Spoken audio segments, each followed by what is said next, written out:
Buenos dias, world, from the San Diego Zoo Wildlife Alliance. I'm Marco Wendt. And I'm Rick Schwartz. And we're your hosts for Season 3 of Amazing Wildlife, a show from iHeartRadio Ruby Studio and the global conservation organization behind the San Diego Zoo and the San Diego Zoo Safari Park. Listen as we dive into the efforts here in San Diego and spotlight the heroes working worldwide to care for the species you know and love. Listen to Amazing Wildlife on the iHeartRadio app, Apple Podcasts, or wherever you get your podcasts. How would you like a 15% discount to my daily email, the stack of stuff, the show notes, discounts to the conference, all of that? All you need to do is text the word show to 33777. You'll get the annual subscription with a 15% discount to my daily email. You'll get the stack of stuff, the links to the show notes, discounts to the conference, and so much more. All you have to do is text the word show, S-H-O-W, to 33777. Text show to 33777.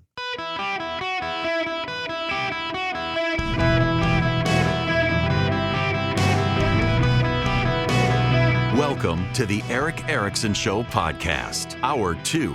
My fellow Americans, welcome. It is Eric Erickson here. The phone number is 877-973-7425 should you wish to be on the program. I need to take you across the pond. I could spend every day just putting chum in the water and getting you all worked up about things in Washington and politics, political campaigns, but we live in a highly integrated, interrelated world, and there are things happening that you really, really need to know about. And so we need to go across the Atlantic to West Africa, where events are dramatically changing things, and those events are working against us. And they have a lot to do with the Biden administration's policies. And I need to explain this one for you, because he's not directly related to what's happening. Take Biden out of the picture. The problem, however, is the worldview of the progressives within the State Department who lack answers for what to do.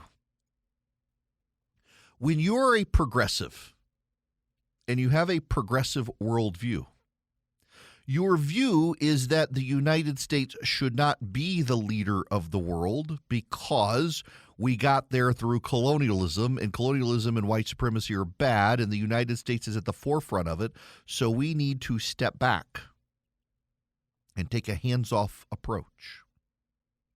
What the Biden administration has done around the world is to pull back American engagement in certain countries, particularly African nations, to allow a greater sense of self-determination in those countries, which sounds good in theory. In practice, however, it's starting to hurt us. There have been a series of coups in the Sahel, which is the portion of Africa that stretches into the Sahara. Burkina Faso has had a coup. Mali has had a coup. And now Niger has had a coup. There's turmoil as well in Chad and Sudan. What's notable is that Burkina Faso, Mali, and Niger, once the coups were had, the military juntas that have taken over have turned to the Russians, the Chinese, and the Iranians. In fact, it's pretty clear that what's happening in these countries is the Russians, to undermine our efforts in Ukraine, have been trying to undermine our efforts in West Africa to stamp out Islamofascism and Islamic extremism. Niger, Mali, Burkina Faso, and even northern Nigeria, Chad, they have been a growth spot for Islamic radicalism. We've had military operations in Niger. In fact, we've had a military base in northern Niger near Libya that we can use to then take out Islamic terror operations in that region. Not Nigerians. Nigeria is its own company, their own country. The people of Niger, the military junta there, is ordering the United States out of Niger. Now, had we played a game in West Africa that did not involve us believing we were colonial white supremacists, racists who shouldn't be there, we could have been more aggressive helping prop up the democratic regimes. We walked away from helping the democratic regimes in this part of the world, even though we had military assets on the ground there, because we didn't want to be seen as colonizers. We didn't want to stigmatize those democratic regimes. But by walking away because we didn't want to stigmatize them, we've enabled the military coups to take place backed by the Russians. And now they're throwing us out. And now this is notable in Niger. You know what the military junta there has done? Now that they're telling us to get out of the country and close up our air base, we've pumped a lot of resources into Niger. We were backing the democratic regime in Niger. We stopped backing the democratic regime. We stopped helping the Nigerian police and military assets there. We stopped helping them economically. Now there's been a military coup by a portion of the military, and they've now agreed to sell uranium to the Iranians while supplementing their military support from the Wagner Group from Russia. Y'all, they're turning their backs on the rise of Islamic fascism and Islamic terrorism. They're throwing Americans out. They're allying with the Russians, the Iranians, and the Chinese. They're building an axis of evil before our very eyes. And the Biden administration is clueless how to respond because, again, they're overrun in the State Department with a bunch of progressive wokes who believe that we're to blame for all of this. So they're not engaged in an aggressive response. By the way, Nigeria has had to walk back the sanctions that they were putting on Niger because the Americans, the Biden administration, wouldn't back the Nigerians with their sanctions. The whole sanction regime began to collapse. And in northern Nigeria, there's a massive Muslim population that is friendly to the Niger majority Muslim population and started rioting in the streets over the Nigerian sanctions on Niger and its military junta, and the Americans wouldn't help the Nigerians. The Biden administration wouldn't help the Nigerians. We're causing political turmoil across Western Sahara. The Russians are funding them because the Russians hope that we'll divert the resources we were sending to Ukraine to the Sahel region of Africa to combat Islamic fascists. And by the way, it's working. We're being played, and we're doing this. This sets up hotspots in Africa along with alliances for Iran. Tom, welcome to the program. How are you? I am well. How are you? Good. What's going on? So I was asking, you answered a lot of the questions there. You had talked about the Sahel and how our influence or actions we had either not taken or taken that are diminishing our influence there. And so I was wondering if you could you've named a few of them, but I was just wondering if you could maybe name some other things within Africa as a whole. As a side note, I just traveled to Uganda, which is in East Africa, for a few weeks at the end of December, and I can tell you that they're not big fans of the Biden administration for the most part. Yeah, they're not, and the Kenyans aren't, and the Kenyans aren't because the Kenyans are deploying police resources now to Haiti, and the Kenyans are imploring us to deploy police resources to Haiti, and we're not deploying anything to Haiti. And so the Kenyans actually, the president of Kenya expressed some exasperation over the weekend that why are we sending people halfway around the world when the United States is right there? We're also turning a blind eye to the South African arms production for Iran and Russia. We're giving subsidies to the South African government right now, food subsidies, among other things. And the South Africans, instead of spending their money on food subsidies, are spending their money on making military weapons for Russia and for Iran right now. It is just a complete mess what this administration is doing. And again, it comes back to the worldview. When the worldview is that we are a colonizing power, we shouldn't do anything that will allow people to be perceived as colonizing. And that means getting out of countries when the military juntas take over, not supporting the democratic regimes in these countries that could stop the military from launching coups. And we're dropping the ball on foreign aid. Listen, foreign aid, I know many of you hate it, but it's 1% of the federal budget. 1% of the federal budget is foreign aid. And if you can take that 1% of the federal budget and buy yourself goodwill in Africa to keep our allies in place and avoid having them taken over by the Iranians and the Russians, that's money well spent. It's an investment on our national security at 1% of the federal budget. Now, this gets me to the situation in Haiti. The Biden administration won't send in the Marines. We're having to evacuate Americans from Haiti as best we can. We're not sending in the Marines. And you know what the progressive spin on this Haitian situation is? And I'm not making this up. The progressive spin is that what's happening in Haiti right now is the completion of the Haitian Revolution that began when the United States sent the Marines in World War I under Woodrow Wilson. That's actually the argument of the left, that the Haitians are learning self-governance, and it's a difficult process because of American colonialism in the early 1900s. It's all our fault. That's why Haiti is like Haiti. Never mind that we had to send the Marines in 1917 because Haiti was destabilizing just like they are right now. The left blames America first. We should actually be saying, listen, I get that you don't want to send the military to Ukraine. I don't want to send the military to Ukraine either. I want to send our weapons to Ukraine so they can kill the Russians. I want to send our weapons to Iran or to Israel so they can kill the Iranians and Hamas. But Haiti is in our backyard, and if we don't go to Haiti, the Cubans certainly will. And the Cubans will work with the Chinese. This is our backyard. This is not just the Western Hemisphere. This is very near us. We have a military and geostrategic imperative to not have Haiti turned over to our enemies in our backyard. You think the Cuban Missile Crisis was bad? Wait until the Chinese start a port in Haiti for their military. And the Biden administration won't do anything there.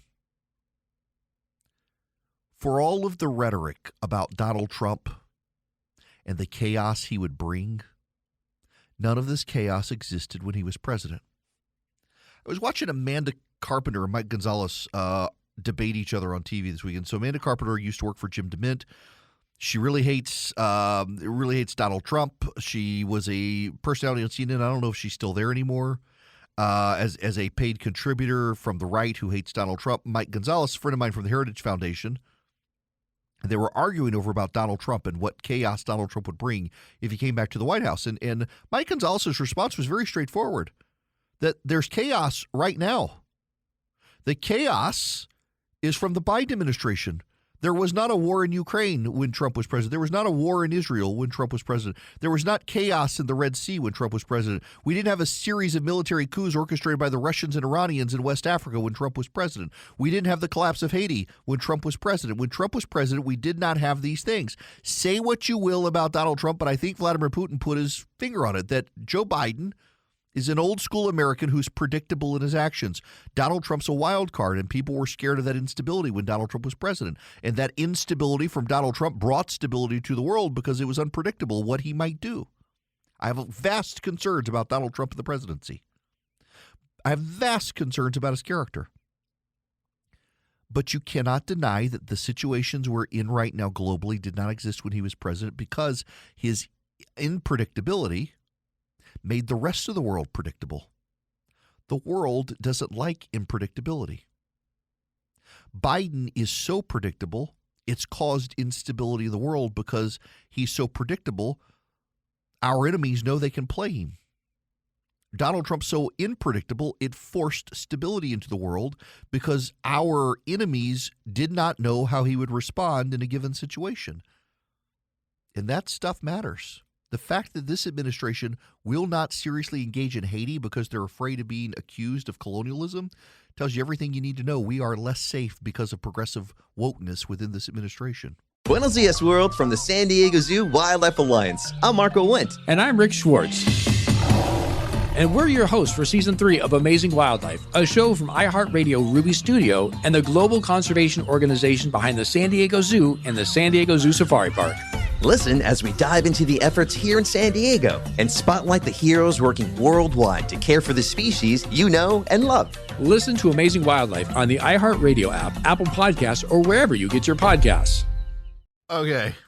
Did y'all see the putt by Wyndham Clark? Yes. Oh my gosh, I feel horrible for So they're at the tournament down for the players, and so Scottie Scheffler is in first place right now, best golfer in the world. And Wyndham Clark is one of, I think, 2 or 3 people in second place, tied. And had he made this putt, he would have tied with Scheffler for first place. Into the game. And he putts, sails across the green to the hole, goes across the hole, hits the edge, and ricochets back out. And the first of all, the look of stun and shock on Scottie Scheffler's face. And then poor old Wyndham Clark just takes his cap and covers his face, probably saying lots of F-bombs. I felt horrible for the guy. I rooted for him before he did what he did last year. Just a solid guy.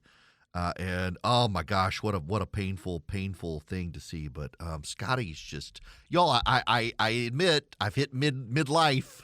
And now that I'm playing golf, I am attuned to watching golf. I used to never want to watch golf. And then what really got me into like the players and playing was the Netflix show Full Swing, which is phenomenal. And I haven't started watching the second season yet. It just came out and I haven't started watching it, but I plan to this week. But it made the game more meaningful. But me playing now, having gotten some lessons, my buddy Kyle Morris is a great golf pro up in North Georgia, and I got some lessons from him. He improved my game better than anybody has. And I like to go. I'm terrible. I am terrible. I get invited to tournaments, and I always say no because I'm still terrible. But I like to play. I follow a guy on Instagram who plays, and guy could be a PGA professional, and he's not. And he always plays by himself because it's his thing to unwind. He leaves his phone behind. I couldn't do that. But he leaves his phone behind and he plays by himself. And he's really, really good, but he doesn't want to play with people, and he doesn't even have a handicap because he's like, I'm never going to do a tournament. I do not have a handicap. If I did, it would be measured in balls lost and beers drunk. But I have no desire to even get ready for handicap. I just want to go enjoy a game outside.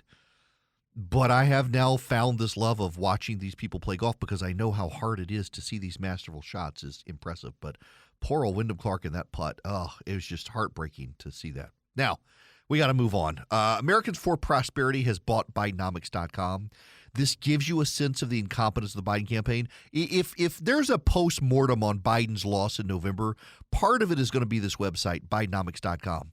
The fact that they did not buy that website when it was available, when Biden branded himself with the term and then didn't buy the website, and now Americans for Prosperity has turned it into a documented record of Biden's disastrous economic policies. It's just a big red flag for the malfeasance and malpractice of Biden's campaign. But Americans for Prosperity is taking advantage of it. You can go actually read about Biden's economic record without the spin from the Democrats. They take Joe Biden's quotes about his record and then the facts about his record and expose just how bad the record is. And it's easy for you to share it with your friends and family so they get the real record as well. Americans for Prosperity, they bought Bidenomics.com. You can go to Bidenomics.com, find out all about Joe Biden's record, Bidenomics.com. Get the truth about Biden's record, how bad it actually is, how the costs of everything has gone up, how he said it hasn't and yet it has, and inflation's not transitory, it's here. All of that at Bidenomics.com, thanks to Americans for Prosperity. Buenos dias, world, from the San Diego Zoo Wildlife Alliance. I'm Marco Wendt. And I'm Rick Schwartz. And we're your hosts for Season 3 of Amazing Wildlife, a show from iHeartRadio Ruby Studio and the global conservation organization behind the San Diego Zoo and the San Diego Zoo Safari Park. Listen as we dive into the efforts here in San Diego and spotlight the heroes working worldwide to care for the species you know and love. Listen to Amazing Wildlife on the iHeartRadio app, Apple Podcasts, or wherever you get your podcasts. Greetings, America. Welcome. It is Eric Erickson here. The phone number, 877-973-7425. I'm going to discuss religion. You know, I made a whole career out of discussing the topics you're not supposed to talk about. Religion and politics and pineapple on pizza, which is a big no-no. Just saying. I got a friend of mine who wanted me to make him a pizza in my new pizza oven and put pineapple on it, and I told him he needed new friends because he wasn't allowed at my house anymore. I don't understand you people. Nonetheless, I digress. I'm going to talk about religion now, but actually it's a very specific point that has to be made, and it's one that needs to, be regularly reiterated by me because people just tend to forget it. There is a phrase, the mainline Protestant church. The mainline. Do you know where mainline comes from? Well, mainline came from the 1920s. There were debates between fundamentalists. Now, I realize you have an image of fundamentalism, but in the 1920s, fundamentalism was not what you think about. Now, fundamentalism were the fundamentals of faith. The fundamentals were a virgin birth, a physical bodily resurrection, the inerrancy of Scripture, the truth that, or the fact of Adam and Eve, not the myth of Adam and Eve, things like that. And the modernists in the 1920s were already calling for we can move beyond the actual factual belief in these things. So the main line was a train line in Philadelphia, the Philadelphia Main Line. And the Philadelphia Main Line ran through neighborhoods. At the time in Philadelphia, by and large, the neighborhoods were divided along religious lines. Essentially, the Episcopalians lived with each other. The United Church of Christ lived with each other. The Northern Baptists lived with each other. The Unitarians lived in a neighborhood of Unitarians. The main line came to be representative of those mainline Protestant denominations. So you had American Baptist, you had United Church of Christ, you had Episcopalians, you had the United Methodist Church, you had the Evangelical Lutherans. I'm missing one or two, but those were the main lines. The mainline religious denominations. And so when people talk about the main line, the term comes from the Philadelphia Main Line, which was their streetcar system or train system, and it ran through Philadelphia into neighborhoods where they were largely demographically wrapped around churches. And they happen to be those denominations, the old school Philadelphia denominations. Well, along comes now mainstream religion in this country, and the mainstream and the main line are different things. And unfortunately, the media sometimes uses these interchangeably. So, for example, mainstream Christianity in the United States is actually evangelical Christianity. The Southern Baptists are the largest denomination in the United States. I know the other one I was listening to the main line, the Presbyterian USA, PC USA.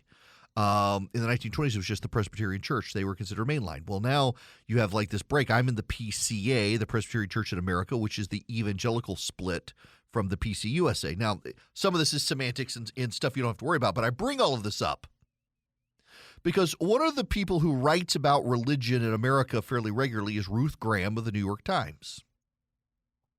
And Ruth Graham is prone to not mess up the difference between mainstream Christianity, which is evangelical Christianity in the United States, and mainline Christianity, which is dying. All of the denominations you should understand within the main line of Protestant Christendom are dying. In fact, multiple surveys have shown that the last Episcopalian in America has been born. that church is in such decline that it's losing more people than it takes in every year. And statistically, the last Episcopalian walks the earth. The Episcopalians are losing significant churches. The PCUSA is also in significant decline. Well, in contrast to this is evangelicalism, and the media would have you believe it's in decline as well. And some denominations are declining, but actually a lot of those denominations are doing pretty good. Take my own. The PCA is one of the fastest growing denominations in the country. It believes in inerrancy in Scripture, complementarianism in relationships between man and woman, heterosexual marriage, things like that. It's a conservative denomination that's actually doing remarkably well in an age where churches generally seem like they're in decline. The Southern Baptists are shrinking, but a lot of Southern Baptists aren't leaving the church. They're just leaving the non-denominational churches that echo Southern Baptist beliefs. I say all of this to get to this Ruth Graham piece. The headline is Piety and Profanity. The raunchy Christians are here. In the Trump era, a surprising number of evangelicals are rejecting modesty and turning towards the risque. And our kickoff point is this calendar, the Conservative Dad's Real Women of America calendar, a pinup calendar. My friend Dana Lash is in it holding guns at a gun range. Riley Gaines is in it in a swimsuit. And I don't really care about the calendar one way or the other.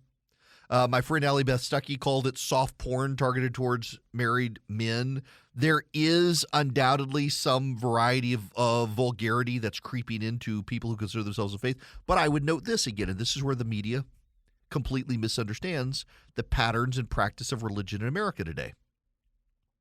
Do you know the evangelical Christians who were least likely to fully embrace Donald Trump?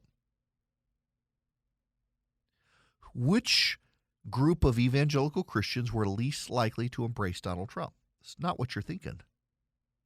It's the ones who go to church every week. Evangelical Christians who go to church every week are less likely to fully get on the Trump train than self-identified evangelicals who don't go to church. You know how they say that people who go to church, self-identified Christians and non-Christians have the same divorce rate? Yes, self-identified Christians and non-Christians have the same divorce rate. But you know who has the lowest divorce rate in the country among Christians and one of the lowest in the country after Mormons and Muslims? Evangelical Christians who regularly go to church.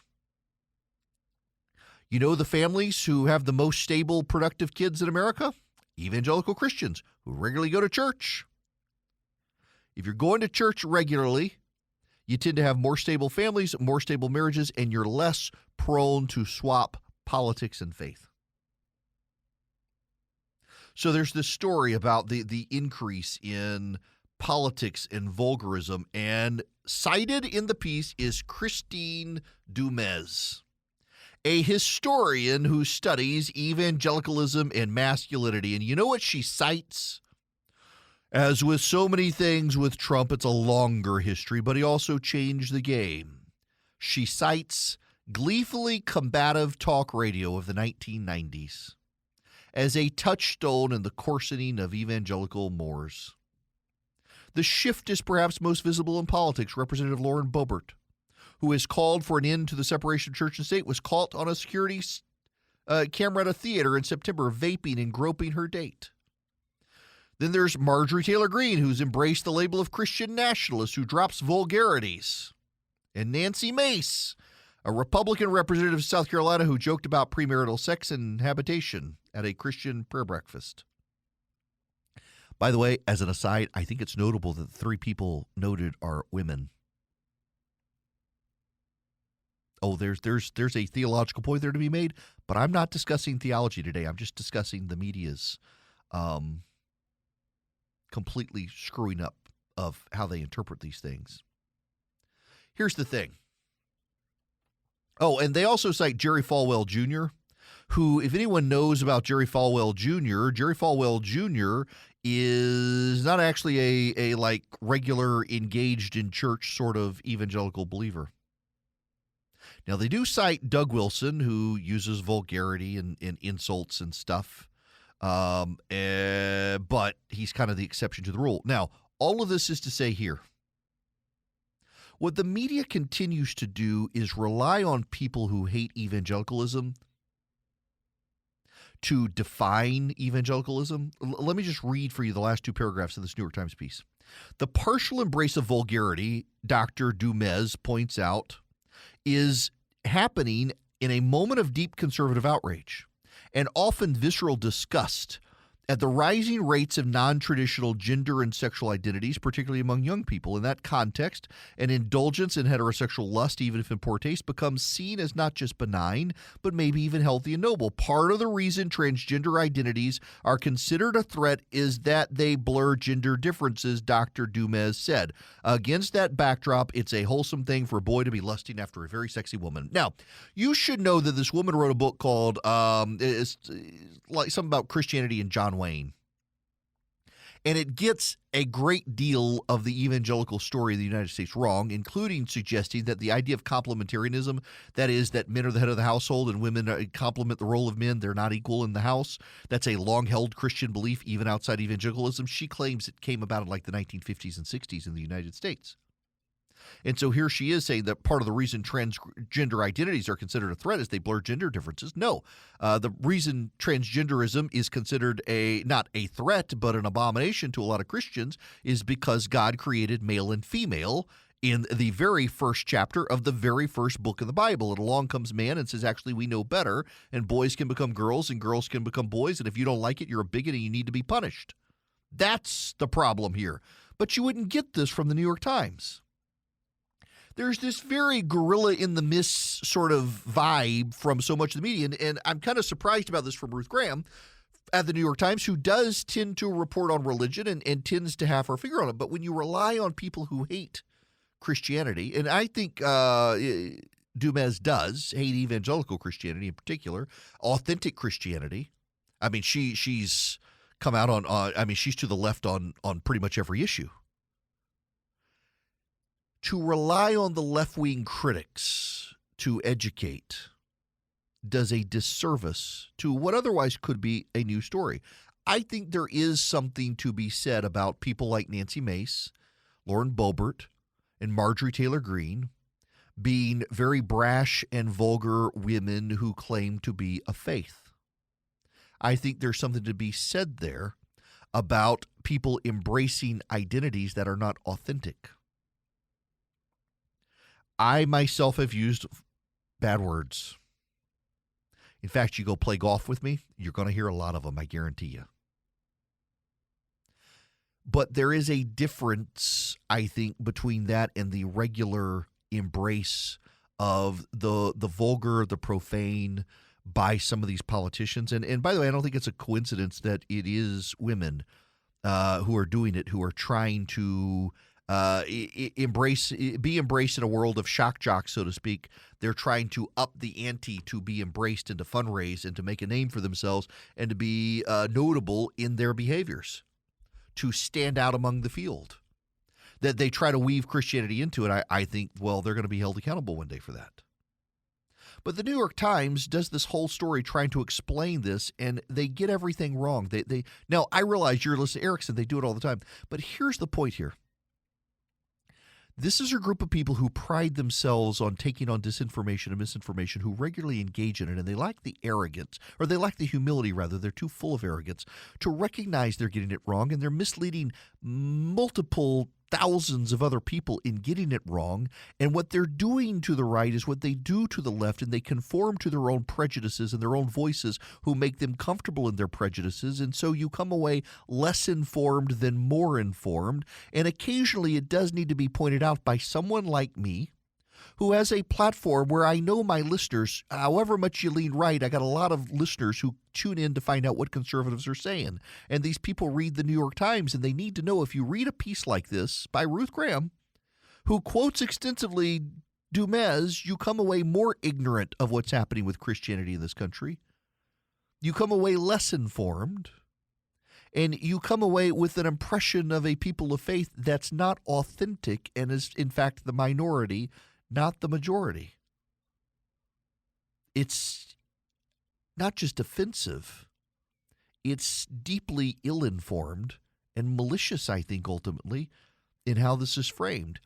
And if you want to understand why so many Christians are on Team Trump, that's what you should be explaining, how the media is out to get and malign evangelicals, and they go in support of a candidate who they feel like has their backs, which has led them to Donald Trump. It has nothing to do with misogyny and vulgarism and everything to do with their deep contempt for the people on the left who they know are out to get them. That's led a lot of people to go to a bank like Old Glory Bank to do business with them because they know that so many corporations are on the left these days and they have hostile intent. In fact, some banks don't even want you to be able to use your bank account to buy things they oppose, whether it's guns or giving donations to conservative groups. They want to block it. Old Glory Bank has a banking bill of rights. You can see it at oldglorybank.com. It is my bank. I use them. They have no fees on their checking and savings accounts. Why my kids have their accounts with them as well, because they don't spend a lot of money, but I need to put their money somewhere, so give them a bank account with zero fees. Oldglorybank.com does that. You can get an account set up in less than 8 minutes. You can see the banking bill of rights. You can even get loans like home loans from Old Glory Bank at very reasonable rates as well. VA, FHA, conventional loans, you name it. They are a great bank. They're my bank. They've got a great online portal, online bill pay, online budgeting tools. They're just phenomenal. I'm so glad to have them advertising. And by the way, full disclosure, I was a customer of theirs a year before they came to advertise. I'm not a customer because they advertise. They advertise because I'm a customer and I begged them to. That's how much I like them. OldGloryBank.com, member FDIC, equal housing lender. Terms and conditions apply. The lawyers make me say all that. Buenos dias, world, from the San Diego Zoo Wildlife Alliance. I'm Marco Wendt. And I'm Rick Schwartz. And we're your hosts for Season 3 of Amazing Wildlife, a show from iHeartRadio Ruby Studio and the global conservation organization behind the San Diego Zoo and the San Diego Zoo Safari Park. Listen as we dive into the efforts here in San Diego and spotlight the heroes working worldwide to care for the species you know and love. Listen to Amazing Wildlife on the iHeartRadio app, Apple Podcasts, or wherever you get your podcasts. Greetings, friends. How are you? It is Eric Erickson here. Grocery bills. We're going to have to talk about them when we come back. However, right now, this story has hit the wire at 1:47 p.m. A Lebanese man arrested at the southern border told U.S. authorities he traveled from the Middle East because he was a member of Hezbollah and planned to build a bomb once in the United States. Border Patrol agents in the El Paso, Texas region arrested Bassel Abadi of Lebanon after he allegedly crossed the U.S.-Mexico border on March 9th, according to an internal government document shared with the Washington Examiner this morning. While in custody, the 22-year-old man told Border Patrol agents that, quote, "I'm going to try to make a bomb." Abadi said he was traveling to New York City. Border Patrol called in agents from its Tactical Terrorism Response Team to speak with Abadi. After reading him his Miranda rights, Abadi told authorities he was a member of Hezbollah, an Iran-backed foreign terrorist organization. Hezbollah had assisted Hamas in its efforts attacking Israel since Hamas militants carried out their attack on October 7th. Abadi said he was fleeing Lebanon and Hamas because he didn't want to kill people, according to a separate immigration statement. He confessed that he trained with Hezbollah for 7 years, had been an active member of the terror group responsible for guarding weapons locations for 4 additional years, meaning he was recruited as an adolescent. His training focused on jihad, and he was trained to target people who were not Muslims. Which reminds me, wait until you hear about the sermon in Michigan over the weekend from an imam. I'll tell you about it. Buenos dias, world, from the San Diego Zoo Wildlife Alliance. I'm Marco Wendt. And I'm Rick Schwartz. And we're your hosts for Season 3 of Amazing Wildlife, a show from iHeartRadio Ruby Studio and the global conservation organization behind the San Diego Zoo and the San Diego Zoo Safari Park. Listen as we dive into the efforts here in San Diego and spotlight the heroes working worldwide to care for the species you know and love. Listen to Amazing Wildlife on the iHeartRadio app, Apple Podcasts, or wherever you get your podcasts.